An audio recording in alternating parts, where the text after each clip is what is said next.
Hey friends, Dr. Christy here, and I reference a movie pretty frequently with my patients, and quite honestly, I probably need to watch it again and refamiliarize myself with the plot, and because as I'm about to illustrate, sometimes our memories are not always incredibly reliable when it comes to lessons and meanings and things that we assign to different events in our lives. But this movie is called Final Cut, and as I recall, it had Robin Williams in it. It's a science fiction movie. The premise was that when babies were born, the parents had the choice if they wanted to implant I think it was a Zoe chip or something. It was essentially a chip that you could embed in the child's brain, and it would video record their entire life, their interactions with people, all from their perspective, of course, so you would never actually see the person that the plant was in.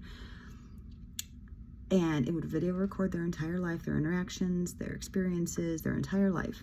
And then when that person died, Robin Williams' character was a cutter, which meant his responsibility was to go through and cut or edit that footage to play at that person's memorial service or something along those lines, right?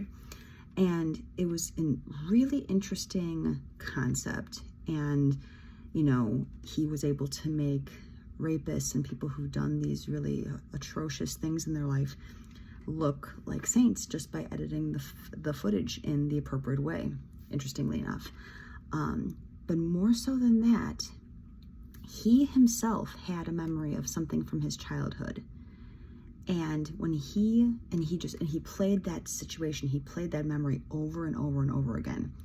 Has that ever sound familiar? Have we ever replayed memories and things that were passed over and over and over again in our heads, and we make them huge? Well, he in this movie did this. He played this memory over and over and over again. It was consuming him with guilt, and he thought that he'd done this horrible, atrocious thing.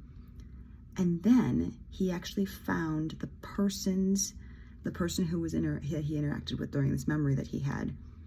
He found that person's footage from their implant that they had, and he watched it. And what was fascinating is that it was not at all like he remembered. So the point of why I'm describing this movie is because when I work with patients and I work with a system called a neuroemotional technique, I end up working through issues of the past, and oftentimes we assign meaning, we assign subconscious belief systems to things that happened when we were 7 years old, and we've built them up so much into our minds, either consciously or subconsciously, and they're present and they're there, and they wreak havoc in our entire lives until we just have an opportunity to change it up a little bit. And neuroemotional technique literally breaks that neurological, physiological pattern. It's an interrupt so that your nervous system can no longer hold on to those atrocious, horrific experiences from our past that are holding us back moving forward in our life. So, quick tidbit for the day. If you haven't seen that movie, I'd recommend it.